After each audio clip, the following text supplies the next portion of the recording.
سورہ آل عمران کی آیت نمبر 171 تک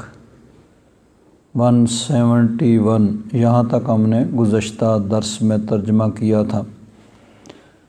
آگے آیت نمبر 172 الذین استجابوا للہ والرسول،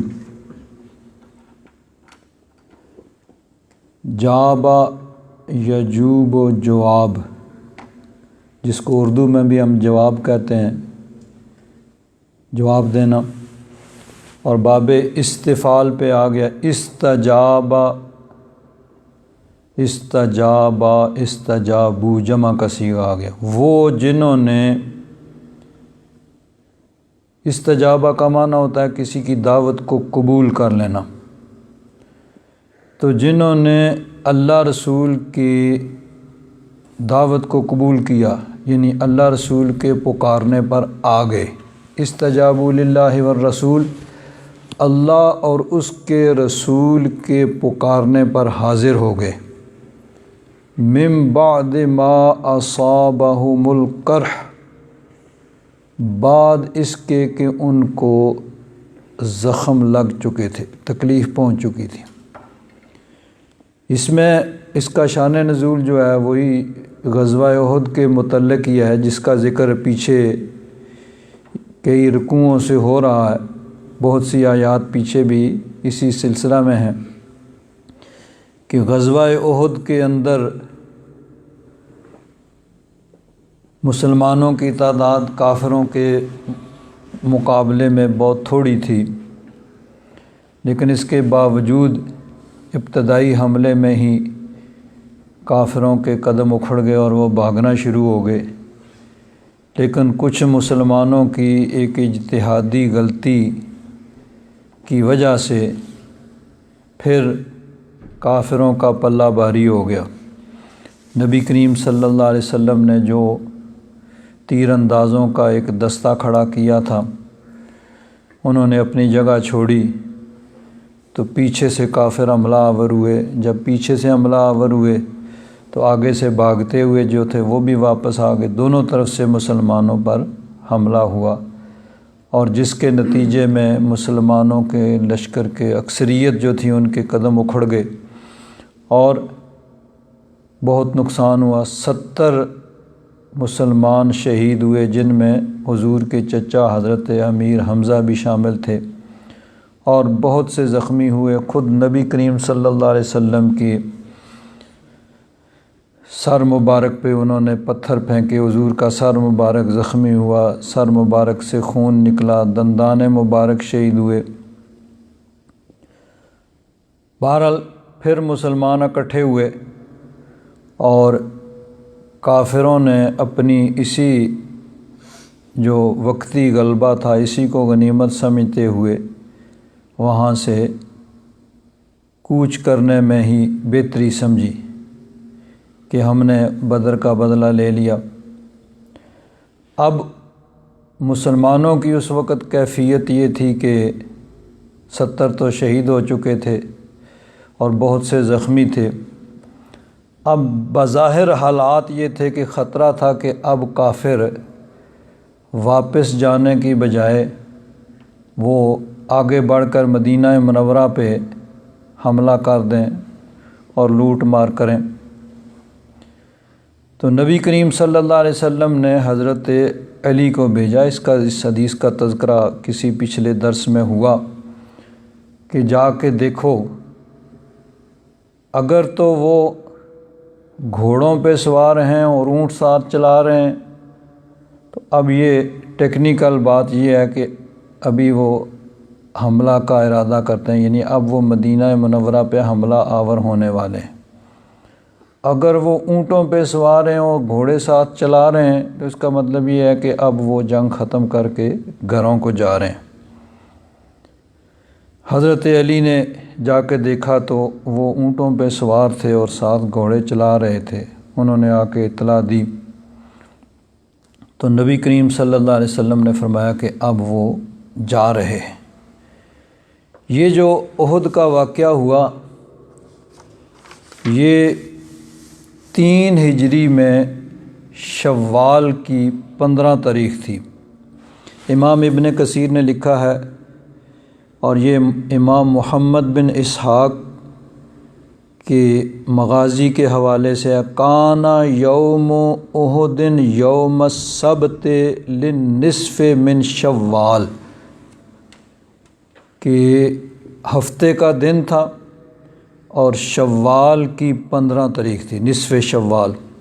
3 ہجری رمضان شریف گزرا، اور رمضان شریف کے بعد شوال کا مہینہ، تو 15 شوال تھی۔ جمعہ کے دن حضور جمعہ پڑھ کے مدینہ منورہ سے تشریف لے گئے احد کی طرف، تو ہفتے کے دن یہ جنگ ہوئی، اور پھر وہ کفار جو ہیں وہ واپس چلے گئے، اور نبی کریم صلی اللہ علیہ وسلم بھی دن کے آخری حصے میں وہاں جو مسلمان شہید ہوئے ان کی وہاں تدفین ہوئی، اور باقی جو تھے صحابہ اکرام جن میں سے بہت سارے زخمی تھے ان کو لے کے مدینہ منورہ تشریف لائے۔ اب ابو سفیان جو اس وقت تک کبھی مومن نہیں ہوئے تھے، یہ تو فتح مکہ کے موقع پہ مومن ہوئے، اس وقت وہ کافروں کے لشکر کے سردار تھے۔ وہاں سے تو وہ چل پڑے، کچھ آگے جا کے ان کے دل میں خیال آیا بھئی ہم نے بڑی غلطی کی، اب سنہری موقع تھا، ان میں سے اتنے قتل ہو گئے تھے، باقی زخمی تھے، تو اب بڑھ کر مدینہ منورہ پر حملہ کر کے ہمیں معاملہ جو ہے اس کو ختم کر دینا چاہیے تھا۔ یہ سوچ کر انہوں نے، یعنی ابو سفیان اور ان کے ساتھیوں نے یہ پروگرام بنایا کہ یہاں سے ہی واپس چلیں، اور واپس جا کے یہ نامکمل فتح جو ہے اس کو مکمل کریں، یعنی وہاں جا کے ان کے حملہ کریں اور باقیوں کو بھی شہید کریں اور لوٹ مار کریں۔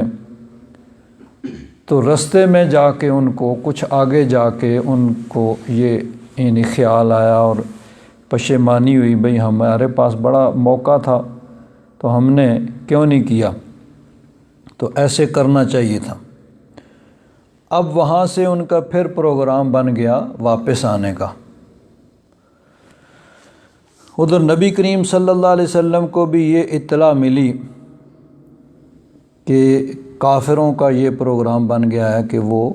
رستے سے واپس آ رہے ہیں اور مدینہ منورہ پر حملہ آور ہونا چاہتے ہیں۔ اب یہ 15 شعبان ہفتے کے دن یہ ہوا، رات کو حضور مدینہ منورہ واپس تشریف لائے۔ تو امام ابن کثیر روایت کرتے ہیں امام ابن اسحاق کے حوالے سے، فلما کان الغد من یوم الاحد، اگلا دن تو اتوار کا دن تھا، لست عشرۃ لیلۃ مضت من شوال، یعنی 16 شوال کی تاریخ تھی۔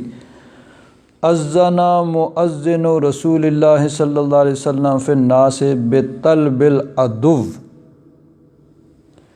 حضور کے مؤذن نے یعنی اعلان کرنے والے نے اعلان کیا کہ ہم دشمن کا پیچھا کریں گے، یعنی ان کا پروگرام ادھر سے یہ بنا کہ ہم واپس جائیں اور جا کے مدینہ منورہ پہ حملہ آور ہوں، اور اس انکمپلیٹ جو ہماری فتح ہے، نامکمل فتح ہے، اس کو مکمل بنائیں، باقیوں کو بھی قتل کریں اور لوٹ مار کریں۔ نبی کریم صلی اللہ علیہ وسلم کو اطلاع ملی تو حضور نے صحابہ اکرام کو پکارا کہ ہم ان کے پیچھے جائیں گے اور ان کا پیچھا کریں گے، وہاں جا کے ان کا مقابلہ کریں گے۔ تو حضور نے اعلان کرنے والے کو کہا بھئی پکارو بطلب العدو، اس کے پیچھے، دشمن کے پیچھے جانے کے لیے۔ وَأَذَّنَ مُؤَذِّنُهُ أَلَّا يَخْرُجَ مَعَنَا أَحَدٌ إِلَّا مَنْ حَضَرَ يَوْمًا بِالْأَمْسِ، اور ساتھ میں یہ بھی اعلان فرمایا کہ آج ہمارے ساتھ صرف وہی جا سکتا ہے جو کل ہمارے ساتھ تھے، جو اس میں شامل نہیں ہوئے تھے، جو لوٹ آئے تھے رستے سے، ان میں سے کسی کو ہمارے ساتھ جانے کی اجازت نہیں۔ صرف حضرت جابر بن عبداللہ انصاری رضی اللہ تعالیٰ عنہ ان کو خصوصی اجازت ملی کہ وہ پہلے دن شامل نہیں تھے، اور اس کی بھی ایک وجہ تھی کہ حضرت جابر بن عبداللہ انصاری وہ فرماتے ہیں کہ میرے والد عبداللہ بن عمر انہوں نے کہا کہ اب گھر میں بھی ان کے چونکہ ان کی بہنیں تھیں تو انہوں نے کہا کہ ان کی حفاظت کے لیے تم گھر میں رہو حضرت جابر بن عبداللہ انصاری کو، اور خود انہوں نے کہا کہ میں جنگ میں جاتا ہوں۔ تو ان کو پیچھے چھوڑ کر وہ گئے تھے اور وہ وہاں پہ شہید ہو گئے تھے۔ تو انہوں نے عذر پیش کیا کہ حضور کل میں اس وجہ سے نہیں حاضر ہو سکا تھا کہ میرے والد نے مجھے گھر میں ڈیوٹی لگائی تھی۔ تو حضور نے ان کو خاص طور پر یعنی ان کے استثناء کرتے ہوئے ان کو اجازت دی کہ ٹھیک ہے بھئی تم بھی ہمارے ساتھ چلو۔ نبی کریم صلی اللہ علیہ وسلم صحابہ کرام کو ساتھ لے کر چلے۔ اب صحابہ کرام ظاہر بات ہے کہ زخمی تھے، ایسے بھی صحابہ کرام تھے کہ زخموں سے چور تھے، چل نہیں سکتے تھے سہارے کے سواری پہ بیٹھ کے، لیکن حضور نے پکارا تو سب کے سب حضور کی پکار پہ نکلے۔ اللہ تبارک و تعالیٰ نے ان کی تعریف فرمائی، الذین استجابوا للہ والرسول، وہ جنہوں نے اللہ اور اس کے رسول کے پکارنے پر لبیک کہا، ان کے پکارنے پہ وہ آگے، من بعد ما اصابہم القرح، بعد اس کے کہ ان کو زخم لگ چکے تھے، پہلے دن ان کو زخمی تھے، تکلیف پہنچی تھی، اس کے باوجود جب ان کو پکارا گیا تو انہوں نے لبیک کہا۔ للذین احسنوا منہم واتقوا اجر عظیم، اب یہاں من جو ہے یہ بیانیہ ہے، یعنی ان بھلائی اور نیکی کرنے والوں اور تقوی اور پرہیزگاری اختیار کرنے والوں کے لیے اجر عظیم ہے۔ نبی کریم صلی اللہ علیہ وسلم صحابہ کرام کو ساتھ لے کر دشمن کے پیچھے نکلے، اور نبی کریم صلی اللہ علیہ وسلم ایک جگہ ہے حمراء الاسد، وادی حمراء جس کو کہا جاتا ہے، مدینہ منورہ سے کوئی 10 میل کے فاصلے پہ، وہاں تک پہنچ گئے اور وہاں جا کے قیام کیا۔ ادھر سے ابو سفیان ان کا پروگرام بنا تھا واپس آنے کا۔ اب آنے جانے والوں سے گفتگو دونوں فریقوں کی ہو رہی تھی، مسلمان بھی پوچھ رہے تھے جو لوگ آنے والے تھے بھئی وہ کافر کہاں ہیں، ان کا کیا پروگرام ہے، اور وہ بھی پوچھ رہے تھے۔ تو ایک شخص تھے معبد خزائی، ان کے بارے میں یہ کہا گیا ہے کہ وہ بعض نے کہا کہ مسلمان تھے، بعض نے کہا کہ وہ مسلمان تو نہیں تھے لیکن مسلمانوں کے وہ خیر خواہ تھے۔ تو انہوں نے جا کے ابو سفیان کو کہا بھئی نبی کریم صلی اللہ علیہ وسلم نے بہت بڑا لشکر جمع کیا ہے اور وہ تمہارا پیچھا کر رہے ہیں، اور آج تو کیفیت یہ ہے کہ وہ تو اتنے غصے میں ہیں کل کے واقعہ کے بعد کہ وہ تمہیں کاٹ کے رکھ دیں گے، وہ جو لوگ نہیں بھی شامل ہوئے تھے۔ اب انہوں نے اپنے طور پر یہ بات کہی کہ کل جو نہیں بھی شامل ہوئے تھے وہ بھی بڑے نادم اور شرمندہ ہیں اور وہ بھی ساتھ شامل ہو گئے ہیں، تو آج تو وہ جو ہے نا، اور وہ جانتے بھی تھے کہ ٹھیک ہے ایک وقتی طور پر مسلمانوں کی غلطی کی وجہ سے مسلمانوں کا نقصان ہوا، ورنہ تو پہلے حلے میں ہی ان کے قدم اکھڑ گئے تھے، اور 1 سال پہلے بدر کے میدان میں بھی دیکھ چکے تھے کہ 313 اور نہتے خالی ہاتھ مسلمانوں نے 1000 کے مسلح لشکر کو کس طرح ناکوں چنے چبائے تھے، ان کے 70 مارے گئے تھے، 70 گرفتار ہوئے تھے۔ تو اب جب انہوں نے یہ بات سنی تو وہ یہی اسی میں عافیت سوچی بھائی ٹھیک ہے جو ہو گیا آدھی فتح وہی کافی ہے، یہ نہ ہو کہ لینے کے دیریں پڑ جائیں۔ تو وہاں سے انہوں نے بھاگنے میں عافیت سمجھی، اور جو پروگرام واپس جانے کا تھا وہ ختم ہو گیا، اور وہ وہیں سے دم دبا کے اب مکہ شریف کی طرف بھاگے۔ نبی کریم صلی اللہ علیہ وسلم وہاں حمراء الاسد پہنچے اور وہاں نبی کریم صلی اللہ علیہ وسلم نے 2-3 دن تک قیام فرمایا اور آنے جانے والوں سے ان کے بارے میں پوچھتے رہے۔ انہوں نے بتایا کہ ان کا پروگرام بنا تھا واپس آنے کا، لیکن وہ ڈر گئے اور ڈر کے مارے وہ بھاگ گئے۔ تو اللہ تبارک و تعالیٰ نے مسلمانوں کی تعریف فرمائی کہ باوجود اس کے کہ وہ زخموں سے چور تھے، لیکن پھر بھی جب ان کو اللہ رسول کی طرف سے پکارا گیا تو وہ نکل کھڑے ہوئے اور یعنی وہ نبی کریم صلی اللہ علیہ وسلم کے ساتھ کفار کے پیچھے۔ اب یہاں ایک اور بات بڑی قابل غور ہے کہ پکارا تو تھا نبی کریم صلی اللہ علیہ وسلم نے، حضور نے لوگوں کو پکارا تھا بھئی وہ کافر جو ہیں ان کا پیچھا کرنا ہے، وہ واپس آنا چاہتے ہیں، تو بجائے اس کے کہ وہ واپس آئیں ہمیں وہاں جا کے ان کا مقابلہ کرنا چاہیے۔ لیکن فرمایا کہ الذی نستجابوا للہ والرسول، کہ جنہوں نے اللہ اور اس کے رسول، اللہ اور رسول کی بات مانی، اللہ رسول کی پکار پہ لبیک کہا۔ تو گویا نبی کریم صلی اللہ علیہ وسلم کا پکارنا اللہ تبارک و تعالیٰ کا ہی پکارنا ہے، کہ نبی کریم صلی اللہ علیہ وسلم اللہ تبارک و تعالیٰ کے نائب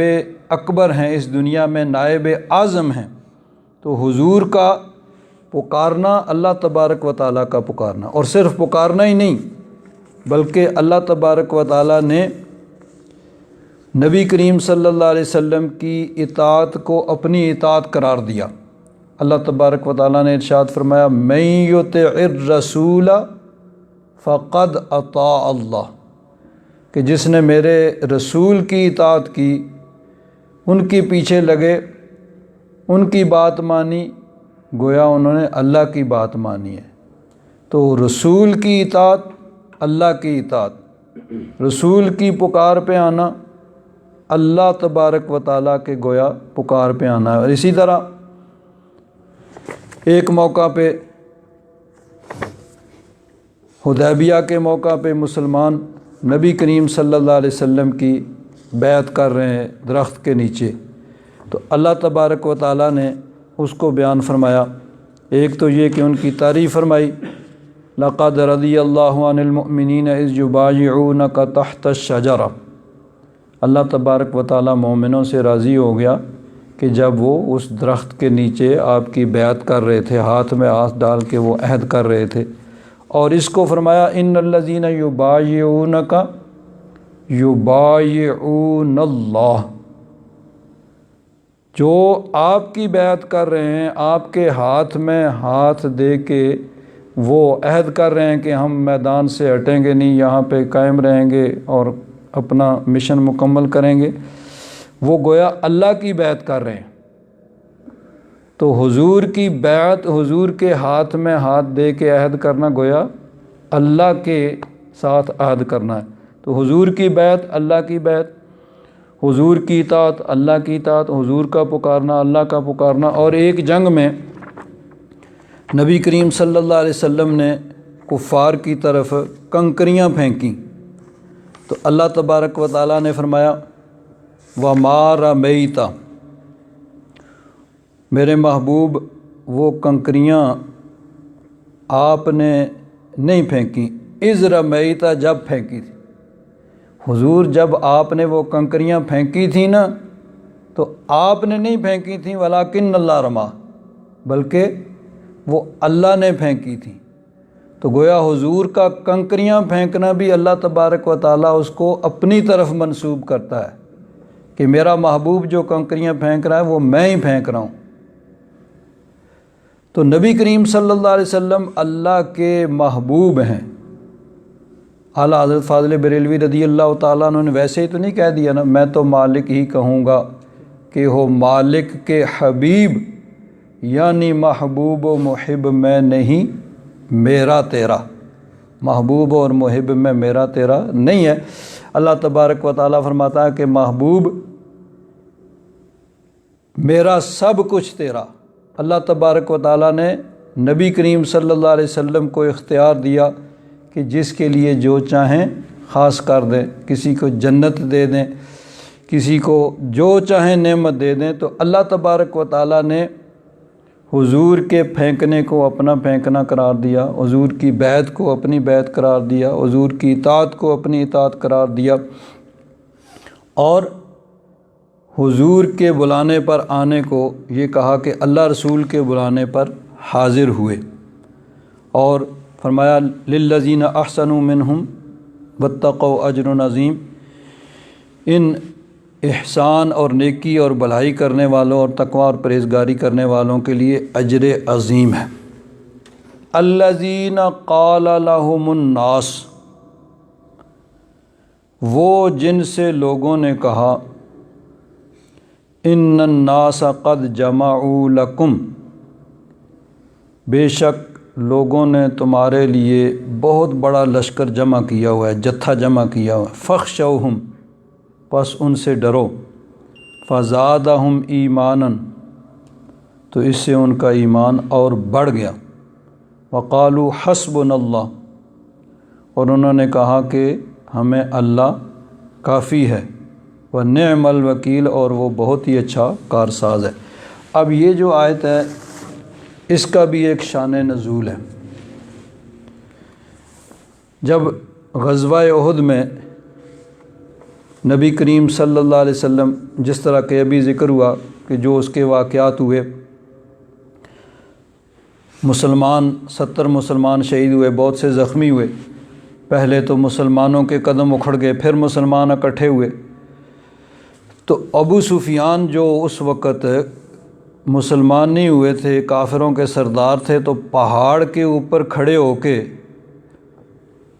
انہوں نے وہاں سے پکارا، مسلمان ادھر بیٹھے ہوئے ہیں اور پہاڑ کے اوپر کھڑے، وہاں سے وہ یعنی وہ دیکھ رہے ہیں کہ لوگ ہیں، لیکن اتنے دور تھے کہ وہاں سے پہچانا نہیں جاتا کہ کون کون ہے، یہ پتہ ہے کہ یہ مسلمانوں کے لشکر کے لوگ ہیں۔ تو وہاں سے پکار کے کہتے ہیں افی القوم محمد، کیا تمہارے اندر محمد ہیں؟ نبی کریم صلی اللہ علیہ وسلم نے صحابہ کرام کو روک دیا، بھئی اس کا جواب نہ دو۔ اس نے 3 بار پکارا، بعض روایات میں ہے کہ 3 بار اس نے پکارا تو حضور نے منع کر دیا، اس نے کہا وہ تو قتل ہو گئے، یعنی کوئی نہیں بول رہا۔ پھر اس نے کہا کہ کیا ابن ابی قحافہ ہیں؟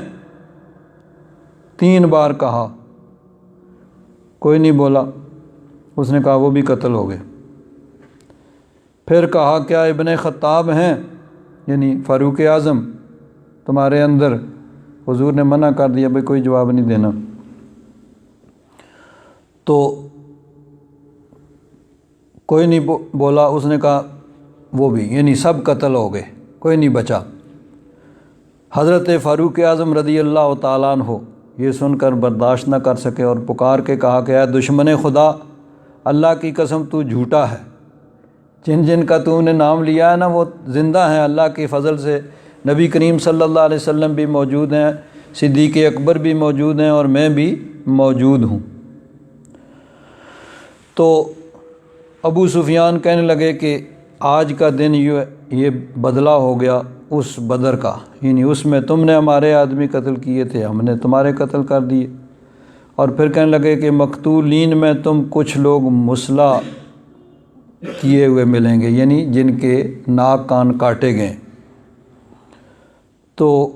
میں نے اس کا حکم نہیں دیا تھا کہ مسلح کریں، لیکن کیا ہے لوگوں نے، تو کہنے لگے مجھے کوئی برا بھی نہیں لگا، دشمن تھے ٹھیک ہے کر دیا۔ تو اس نے کہا اعلو حبل، حبل ان کے بت کا نام تھا، تو بت حبل تو بلند رہے۔ نبی کریم صلی اللہ علیہ وسلم نے صحابہ کرام کو ارشاد فرمایا کہ تم اس کا اب جواب دو۔ صحابہ کرام نے عرض کیا یا رسول اللہ ہم کیا کہیں؟ کہ حضور نے فرمایا تم کہو اللہ اعلیٰ، اس نے کہا تھا نا اعلو حبل، حبل تو بلند رہے، تو حضور نے فرمایا تم کہو کہ اللہ تبارک و تعالیٰ کی شان سب سے بلند ہے۔ پھر ابو سفیان نے کہا اعلو عزا، عزا ہوئی ان کے ایک بت کا نام تھا، تو حضور نے فرمایا تم پھر اس کا جواب دو۔ تو صحابہ کرام رضوان اللہ تعالیٰ علیہم اجمعین نے پھر یہی جواب دیا کہ اللہ کی شان سب سے بلند ہے۔ تو اب وہاں ابو سفیان نے کہا بھئی آئندہ سال ہمارا اور تمہارا پھر مقابلہ ہوگا بدر کے مقام پہ۔ اب یہ بات کہہ کہ وہ چلے گئے۔ اس میں پھر بعد میں وہ بھی واقعہ ہوا جس کا بھی تذکرہ ہوا کہ رستے میں جا کے ان کو خیال آیا بھئی ہم نے اپنی فتح کو نامکمل چھوڑ دیا ہے، واپس جانا چاہیے۔ واپس جانے کا پروگرام بنا، ادھر سے نبی کریم صلی اللہ علیہ وسلم کو اطلاع ملی، حضور سے صحابہ کرام کو لے کے چلے، اور ان کو جب پتہ چلا کہ حضور آ رہے ہیں تو اب پھر وہ باغ نکلے، چلے گئے۔ لیکن یہ بات ہو گئی کہ اس نے کہا تھا کہ آئندہ سال بدر میں ہمارا اور تمہارا مقابلہ ہوگا، اور حضور نے خود جواب ارشاد فرمایا یا صحابہ کرام کو فرمایا کہ ٹھیک ہے بھئی اس کو کہو، ٹھیک ہے آئندہ سال ہمارا اور تمہارا مقابلہ بدر کے مقام پہ ہوگا۔ اب بدر کے مقام پہ ذوالقعدہ کی پہلی تاریخ سے لے کر 8 تاریخ تک وہاں ایک میلہ لگتا تھا۔ لوگ آگے پیچھے سے دور و قریب سے جمع ہوتے تھے، اور اس میں یہی ہوتا تھا کہ ہر آدمی اپنا سامان لے کے آتا تھا، وہاں بیچتا تھا، وہاں سے جو ضرورت کا سامان ہوتا تھا خریدتا تھا، اور جس طرح ان کا میلہ ہوتا تھا وہاں اپنے تقریریں کرتے تھے، شعر سناتے تھے، جو کچھ بھی جس طرح کے میلوں میں جو کچھ ہوتا ہے، تو اس کی یعنی وہاں سب لوگ جمع ہوتے تھے۔ تو گویا کہ یہ ایک آفس پرک ہو گئی بھئی آئندہ سال اس موقع پہ بدر کے مقام پہ اس میلے کے موقع پہ ہمارا اور تمہارا مقابلہ ہوگا۔ بات ہو گئی۔ اب سال گزر گیا، کیونکہ یہ شوال کا مہینہ ہے، اور شوال کے بعد ذوالقعدہ یعنی 1 مہینہ اور 15 دن، یعنی 1 سال، اور سال کے اوپر 15 دن، اور اس کے بعد وہاں آپس میں پھر لڑائی کا جو انہوں نے ابو سفیان نے کہا تھا کہ وہاں مقابلہ ہوگا، حضور نے فرمایا ٹھیک ہے بھئی، یا صحابہ کرام کو فرمایا، انہوں نے کہہ دیا بھئی ٹھیک ہے وہاں پہ مقابلہ ہوگا۔ اب جب آئندہ سال آیا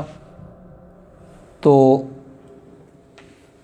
اب یہ بات چونکہ مشہور بھی تھی سب لوگوں میں بھئی بدر کے مقام پہ خود ہی انہوں نے چیلنج کیا تھا، اور مسلمانوں نے نبی کریم صلی اللہ علیہ وسلم نے ان کے چیلنج کو قبول کیا تھا کہ ٹھیک ہے بھئی وہاں پہ ہمارا اور تمہارا مقابلہ ہوگا۔ جب وہ موقع آیا سال گزرنے کے بعد، تو ابو سفیان لشکر کو لے کے مکہ سے چلے، لیکن اللہ تبارک و تعالیٰ نے ان کے دل میں رعب ڈال دیا۔ تو وہاں سے چلے لیکن دل میں خوف، تو اس خوف کے پیش نظر اب کیا کریں بھائی، جاتے ہیں تو ظاہر بات ہے دیکھ رہے تھے کہ ٹھیک ہے بھی مسلمانوں کی کچھ لوگوں کی غلطی کی وجہ سے ان کا نقصان تو ہو گیا،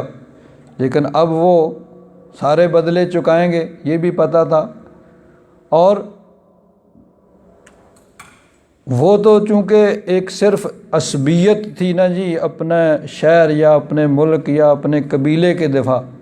اور مسلمان وہ دین کی خاطر اللہ رسول کی خاطر لڑتے تھے، تو نکلے وہاں سے لیکن دل کے اندر خوف پیدا ہو گیا۔ ادھر مسلمان تو اپنے جس طرح وہ ان سے بات چیت ہوئی تھی بھئی ٹھیک ہے وہاں مقابلہ ہوگا، اس کے حساب سے تیاری کر رہے ہیں۔ تو وہاں سے ابو سفیان کو ایک شخص ملا جس کا نام تھا نعیم بن مسعود اشجعی، وہ عمرہ کرنے کے لیے مکہ گیا ہوا تھا۔ اس کو ابو سفیان نے کہا کہ تم ایسے کرو، مدینہ شریف جاؤ اور جا کے ان کو ڈراؤ دمکاؤ کہ مکہ والوں نے بڑا جتھا بڑا لشکر تمہارے لیے جمع کیا ہوا ہے، اور اب اگر تم ان کے مقابلے میں گئے وہ تمہیں کاٹ کے رکھ دیں گے، پیس کے رکھ دیں گے، کسی طریقے سے ان کو ڈراؤ تاکہ وہ بھی وہاں پر نہ آئیں، کیونکہ ظاہر بات ہے کہ خود چیلنج کیا تھا اور مسلمانوں نے چیلنج قبول کیا تھا، تو اب اگر اس پہ نہیں پہنچتے ہیں تو پورے عرب کے اندر ان کی بے عزتی ہوگی، بھائی خود چیلنج کیا اور پہنچے نہیں، اور اگر جاتے ہیں تو موت نظر آ رہی ہے۔ تو طریقہ یہ اختیار کیا کہ یہ حدیث پاک میں ہے کہ ایک شخص اس کو کہا فَهَلْ أَنْتُمْ مُبَلِّغُونَ أَنِّي مُحَمَّدًا رِسَالَةً أُرْسِلُكُمْ بِهَا إِلَيْهِمْ وَأَحْمِلُ لَكُمْ، کہا کہ ہمارا جا کے تم پیغام دو، کسی طریقے سے ان کو روکنے کی کوشش کرو۔ ان کو رشوت یہ دی کہ تمہیں احمل لکم غدن حاذہ غدن زبیبا بعکاظ، تمہیں بہت زیادہ اونٹ بھر بھر کے تمہیں ہم منقع وہ دیں گے، تو تم جا کے ہمارا یہ کام کرو۔ اب وہ شخص مدینہ منورہ آیا اور آ کے دیکھا کہ مسلمان پروگرام کے مطابق جس طرح کہ ان سے بات چیت ہوئی تھی تیاری کر رہے ہیں اس کے لیے، تو اس نے آ کے کہا بھئی کیا بات ہے، کس کی تیاری کر رہو؟ انہوں نے کہا کہ کافروں نے چیلنج کیا تھا کہ بدر کے مقام پہ، اس جگہ پہ، اس موقع پہ ہمارا تمہارا مقابلہ ہوگا، تو اس کے لیے ہم تیاری کر رہے ہیں۔ تو اس نے آ کے ڈرایا کہ دیکھو مکہ والوں نے بہت بڑا لشکر جمع کیا ہوا ہے، اور اب اگر تمہارا ان سے مقابلہ ہوا تو وہ تمہیں کاٹ کے رکھ دیں گے، پیس کے رکھ دیں گے، بہتر یہ ہے کہ تم وہاں نہ جاؤ۔ تو ان کی یہ بات سن کے بجائے ڈرنے کے مسلمانوں میں اور جذبہ پیدا ہوا، کیونکہ کافر ہے تو شمشیر پہ کرتا ہے بھروسہ،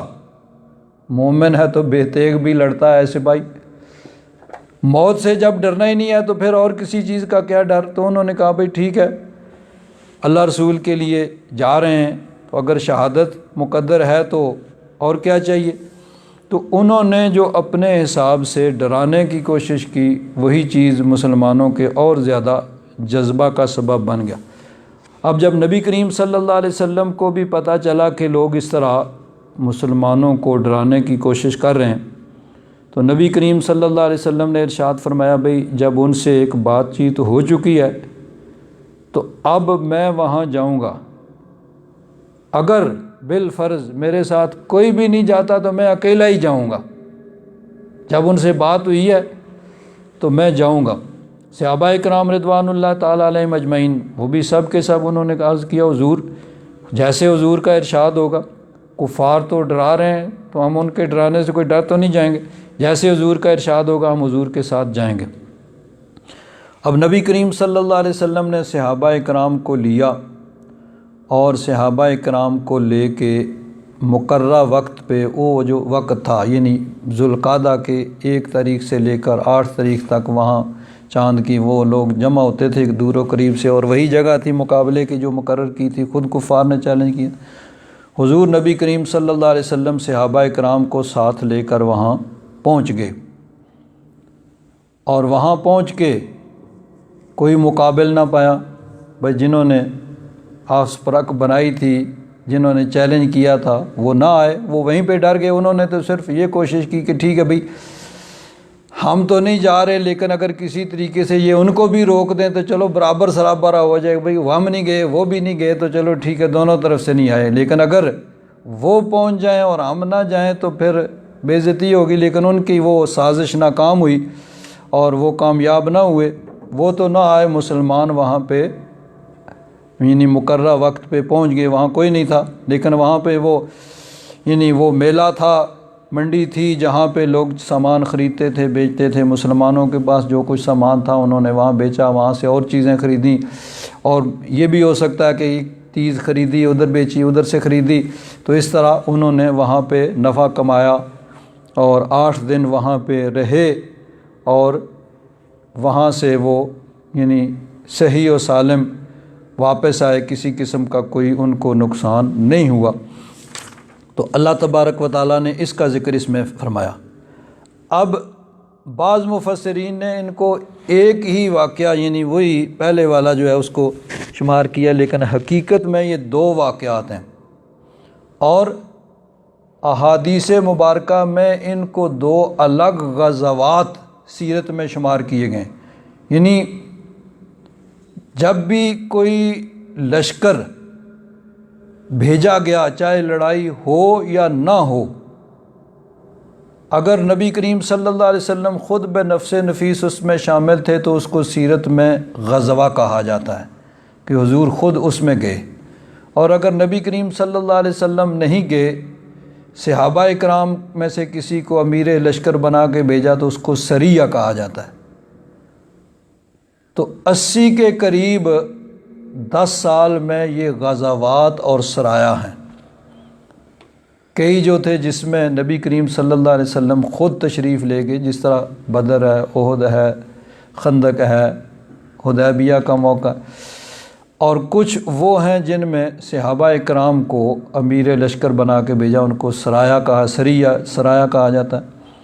تو سیرت میں اس کو دو الگ الگ غزوات شمار کیا گیا ہے، یعنی احد کے ایک غزوہ احد، اور دوسرے دن نبی کریم صلی اللہ علیہ وسلم صحابہ اکرام کو لے کے مدینہ منورہ سے چلے اور ایک مقام وادی حمراء الاسد، وہاں جا کے قیام کیا، تو اس کو غزوہ حمراء الاسد کہا جاتا ہے۔ اور پھر اگلے سال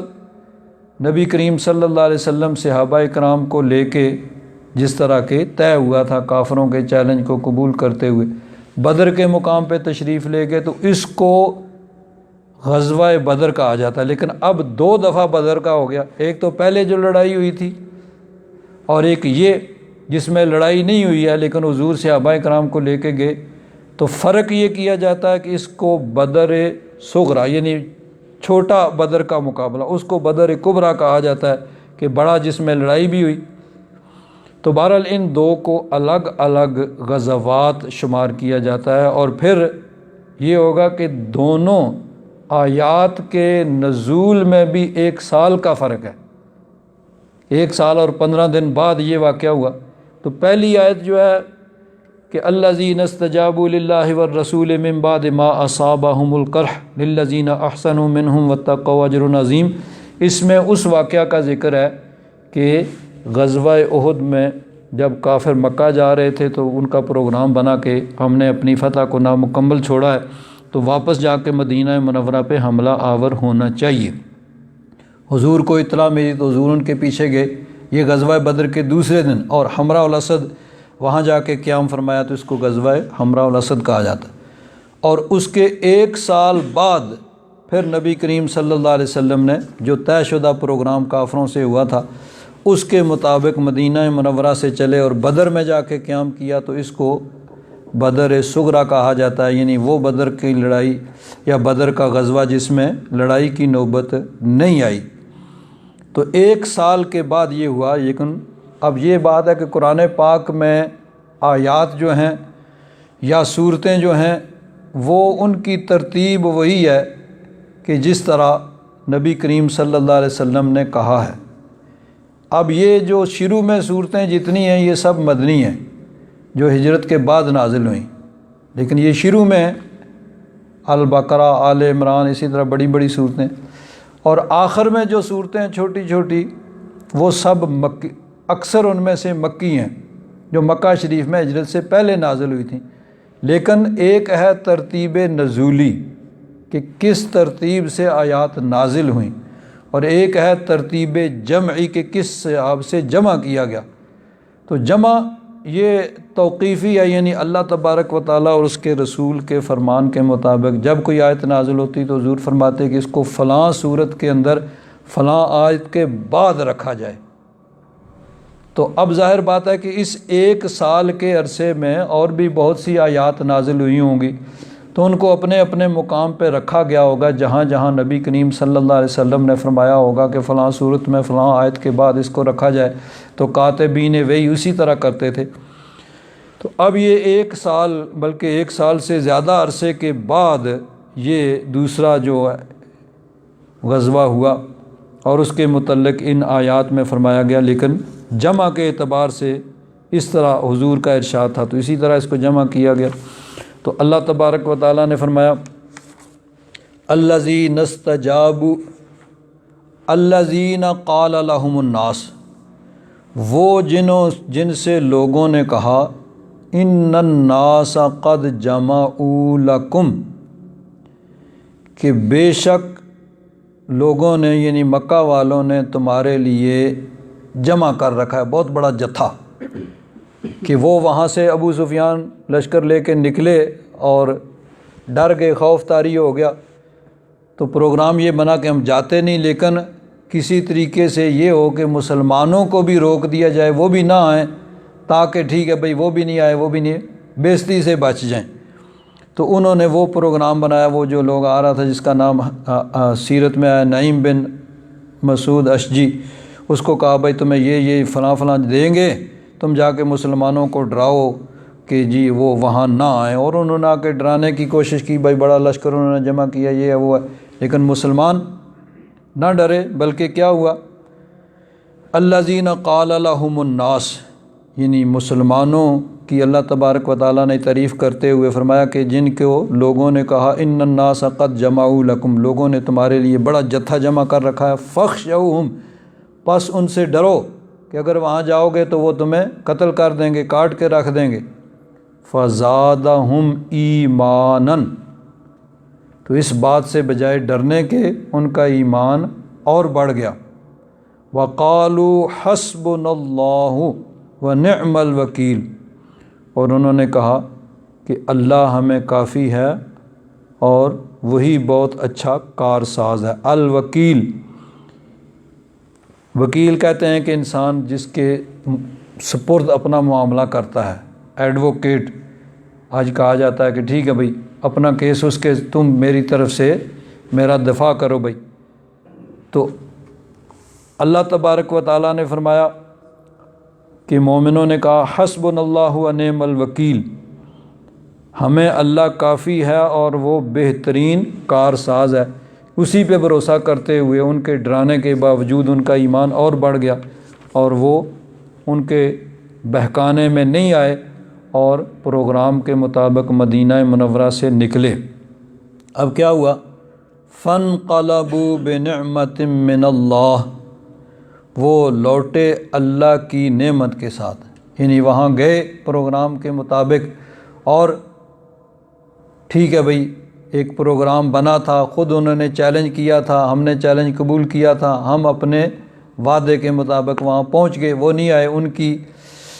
ذلت و رسوائی ہوئی پورے عرب کے اندر، بھئی خود چیلنج کیا اور پھر پہنچے نہیں، اور مسلمانوں نے چیلنج قبول کیا تھا اور وہ اپنے پروگرام کے مطابق وہاں پہنچ گئے۔ اللہ تبارک و تعالیٰ نے مسلمانوں کے اس عمل کو بھی پسند فرمایا اور فرمایا فانقلبوا بنعمت من اللہ، وہ اللہ کی نعمت کے ساتھ لوٹے، وفضل، اور فضل۔ اب یہ بھی ہو سکتا ہے کہ اللہ رسول کے حکم کے مطابق وہاں گئے، اللہ تبارک و تعالیٰ کی رضا اور اس کی خوشنودی اور اللہ تبارک و تعالیٰ کی طرف سے اجر و ثواب کے مستحق ٹھہرے، اور زیادتی فضل ایکسٹرا کیا ہوا کہ وہاں تجارت کی، دنیا کا مال و دولت بھی وہاں سے انہوں نے کمایا، تو دنیا کا مال و دولت بھی کمایا اور اجر و ثواب کے بھی مستحق ٹھہرے۔ فانقلبوا بنعمت من اللہ وفضل لم یمسسہم سوء، انہیں کسی قسم کی کوئی تکلیف نہ پہنچی، نہ وہاں لڑائی ہوئی، نہ وہاں انہیں کوئی کسی قسم کی مشکل پیش آئی، نہ کوئی تکلیف آئی، نہ کوئی زخمی ہوا، نہ کوئی قتل ہوا۔ تو واتبعوا رضوان اللہ، اللہ کی رضوان، اللہ کی خوشنودی پہ وہ چلے، یعنی اللہ تبارک و تعالیٰ کے حکم کے مطابق وہ چلے۔ واللہ ذو فضل عظیم، اللہ تبارک و تعالیٰ بڑے فضل والا ہے۔ اب وہ جو لوگ آ کے مسلمانوں کو ڈرا رہے تھے اور کوشش کر رہے تھے کہ مسلمان بھی نہ نکلیں، کافر تو نہیں آ رہے تھے، لیکن ان کی سازش یہ تھی کہ مسلمان بھی وقت مقررہ پہ وہاں نہ پہنچیں، تو لوگ کہیں گے بھئی ٹھیک ہے دونوں نہیں آئے، اب ایک فریق پہنچ گیا دوسرا نہیں پہنچا، تو ظاہر بات ہے ان کی ذلت رسوائی ہونی تھی اور ہوئی۔ تو اللہ تبارک و تعالیٰ نے فرمایا انما ذالکم الشیطان، یہ شیطان ہے، یعنی وہ جو مسلمانوں کو ڈرا رہا ہے، دمکا رہا ہے اور مسلمانوں کو وہاں جانے سے روک رہا ہے کہ وہاں نہ جاؤ۔ فرمایا یہ شیطان ہے، یعنی انسانوں میں بھی شیطانی عمل کرنے والے تو وہ شیطان کا نمائندہ ہے جو اس طریقے سے مسلمانوں کو روک رہا ہے اللہ کے حکم پر عمل کرنے سے۔ یخوف اولیاءہ، وہ اپنے دوستوں سے مسلمانوں کو ڈرا رہا ہے۔ ولی کا معنی ہوتا ہے دوست، اولیاء اس کی جمع۔ اب اولیاء اللہ، اللہ کے ولی، اللہ کے دوست، اور اولیاء شیطان، شیطان کے دوست۔ تو نیک اللہ والے وہ اللہ والے ہیں، اللہ کے ولی ہیں، اللہ کے دوست ہیں، اور برے کافر، مشرک، منافقین، فساق و فجار وہ اولیاء الشیطان، شیطان کے دوست ہیں، شیطان کے پیچھے لگنے والے ہیں۔ تو فرمایا کہ وہ جو مسلمانوں کو ڈرا دھمکا کے وہاں جانے سے روک رہے تھے وہ شیطان ہے، اور وہ مسلمانوں کو اپنے دوستوں سے ڈرانے کی کوشش کر رہا ہے۔ انما ذالکم الشیطان یخوف اولیاءہ، وہ شیطان ہے جو اپنے دوستوں سے ڈراتا ہے۔ فلا تخافوہم، تو پس تم ان سے نہ ڈرو، وخافونی، اصل میں وخافونی تھا، یا گر گئی، اور مجھ سے ڈرو، یعنی کفار سے، اولیاء شیطان سے، شیطان کے دوستوں سے ڈرنے کی ضرورت نہیں ہے، بلکہ خوف خداوندی، دل میں تقوی اور پرہیزگاری ہونی چاہیے۔ ان کنتم مومنین، اگر تم مومن ہو۔ تو چنانچہ مومن مسلمان صحابہ اکرام وہ کفار سے نہیں ڈرے، اور ان کے اس منصوبے کو جو انہوں نے مسلمانوں کو ڈرانے کا بنایا تھا ناکام ہوا، اور مسلمان وعدے کے مطابق نبی کریم صلی اللہ علیہ وسلم کی قیادت میں وقت مقررہ پر وہ بدر کے مقام پہ پہنچ گئے، اور وہاں پہ لڑائی بھی نہیں ہوئی، اللہ تبارک و تعالیٰ کی رضامندی حاصل ہوئی، اجر و ثواب کے مستحق ٹھہرے، اور تجارت بھی کی، مال و دولت بھی کمایا۔ آگے اللہ تبارک و تعالیٰ نے ارشاد فرمایا وَلَا يَحْزُنْكَ الَّذِينَ يُسَارِعُونَ فِي الْكُفْرِ، محبوب آپ کو غمگین نہ کرے جو کفر میں جلدی کرتے ہیں، تیزی کرتے ہیں، دوڑتے ہیں۔ اب نبی کریم صلی اللہ علیہ وسلم کی خواہش یہ تھی کہ سب لوگ مسلمان ہو جائیں، اسلام قبول کریں، اللہ کے محبوب ٹھہریں، جنت کے مستحق ٹھہریں، لیکن اکثریت منکر تھی، نہیں مانتی تھی۔ نبی کریم صلی اللہ علیہ وسلم کو اس سے دکھ پہنچتا تھا کہ میں ان کو پکڑ پکڑ کے جنت کی طرف لے جانے کی کوشش کرتا ہوں، یہ بھاگ بھاگ کے جہنم میں گرنے کی کوشش کرتے ہیں۔ تو اللہ تبارک و تعالیٰ نے گویا فرمایا کہ محبوب آپ نے اپنا جو تبلیغ کا فریضہ ہے وہ سر انجام دے دیا، جو اللہ تبارک و تعالیٰ کی طرف سے آپ کی ڈیوٹی لگی وہ آپ نے وہ ڈیوٹی، وہ ذمہ داری، وہ فریضہ پورا کر دیا۔ اب اگر کوئی مانے گا تو اس کا اپنا فائدہ ہے، اور اگر نہیں مانے گا تو اس کا اپنا نقصان ہے۔ آپ کو نہ تو آپ کا کوئی نقصان ہے اور نہ ہی آپ کو اس سے غمگین اور رنجیدہ ہونے کی ضرورت ہے۔ وَلَا يَحْزُنْكَ الَّذِينَ يُسَارِعُونَ فِي الْكُفْرِ، جو کفر میں دوڑتے ہیں، جلدی کرتے ہیں، اس سے آپ کو رنج نہ پہنچے۔ إِنَّهُمْ لَن يَضُرُّوا اللَّهَ شَيْئًا، وہ اللہ تبارک و تعالیٰ کا کچھ بھی نقصان نہیں کر سکتے، کیونکہ نبی کریم صلی اللہ علیہ وسلم کی خواہش تھی کہ سب لوگ مسلمان ہو جائیں، اور بار بار اللہ تبارک و تعالیٰ نے قرآن پاک کے اندر اس چیز کو نبی کریم صلی اللہ علیہ وسلم کی اس خواہش کو کہ حضور چاہتے ہیں کہ سب لوگ مسلمان ہو جائیں اور سب جنت کے مستحق ٹھہریں، اللہ تبارک و تعالیٰ نے اس چیز کو بیان فرمایا۔ ایک جگہ فرمایا فَلَعَلَّكَ بَاخِعٌ نَفْسَكَ عَلَىٰ آثَارِهِمْ إِن لَّمْ يُؤْمِنُوا بِهَٰذَا الْحَدِيثِ آسَفًا، محبوب شاید آپ اپنی جان پہ کھیل جائیں گے ان کے پیچھے کہ وہ اس یعنی قرآن پاک پر کیوں نہیں ایمان لاتے، ان پہ افسوس کرتے ہوئے۔ یعنی حضور نبی کریم صلی اللہ علیہ وسلم کو انتہائی دکھ ہوتا تھا۔ ایک جگہ فرمایا فَإِن تَوَلَّوْا فَإِنَّمَا عَلَيْكَ الْبَلَاغُ الْمُبِينُ، محبوب اگر وہ پیٹ پھیرتے ہیں، روگردانی کرتے ہیں، تو آپ کا کام پیغام پہنچانا تھا، رب کا پیغام وہ آپ نے پہنچا دیا۔ تو اللہ تبارک و تعالیٰ اپنے محبوب کو تسلی دیتے ہوئے ارشاد فرماتا ہے فلا ولا يحزنك الذين يسارعون في الكفر، کہ محبوب جو کفر میں دوڑتے ہیں، جلدی کرتے ہیں، اس سے آپ کو رنج نہ پہنچے، آپ اس سے غمگین نہ ہوں۔ انہم لن یضر اللہ شیئا، لن یضر اللہ شیئا، کہ وہ اللہ تبارک و تعالیٰ کا کوئی نقصان نہیں کر سکتے۔ یرید اللہ الا یجعل لہم حظا فی الآخرہ، اللہ تبارک و تعالیٰ یہ چاہتا ہے کہ آخرت میں ان کا کوئی حصہ نہ ہو، وَلَهُمْ عَذَابٌ عَظِيمٌ، اور ان کے لیے دردناک عذاب۔ اب ایک ہے اللہ تبارک و تعالیٰ کی رضا اور ایک ہے تقدیر۔ رضا تو اللہ تبارک و تعالیٰ کی اسی میں ہے، خوشنودی اللہ تبارک و تعالیٰ تو اسی سے خوش ہوگا کہ سب لوگ مسلمان ہو جائیں، متقی پرہیزگار بن جائیں۔ اور تقدیر الہی یہ ہے کہ ٹھیک ہے بھئی، ایمان اس کو ملے گا جس کے دل میں خواہش ہوگی۔ تو جنہوں نے ایمان قبول کرنا تھا، جن کے دل میں خواہش تھی، انہوں نے ایمان قبول کیا، جن کی ان کی قسمت میں ایمان لکھا ہوا تھا، اور جن کی خواہش نہیں تھی، جنہوں نے اپنی خواہش سے، اپنی مرضی سے کفر کو قبول کیا، اسلام کو رد کیا، وہ کافر ٹھہرے۔ تو رضا تو اسی میں تھی اللہ تبارک و تعالیٰ کی کہ سب لوگ مسلمان ہو جائیں، لیکن تقدیر کا یہی تھا کہ جی سب لوگ مسلمان، حکمت خداوندی بھی یہی تھی کہ ایمان کوئی ایسی چیز نہیں ہے کہ جس کو زبردستی کسی پہ ٹھونپ دیا جائے، کسی کو اس کو ایمان قبول کرنے پر مجبور کیا جائے۔ حالانکہ اللہ تبارک و تعالیٰ اگر چاہتا تو پھر سب لوگ مسلمان ہو جاتے، لیکن یہ تقدیر یہ حکمت خداوندی کے خلاف تھا کہ کسی کو زبردستی ایمان قبول کرنے پر مجبور کیا جائے۔ تو اللہ تبارک و تعالیٰ نے فرمایا کہ ٹھیک ہے بھئی، آپ نے اپنی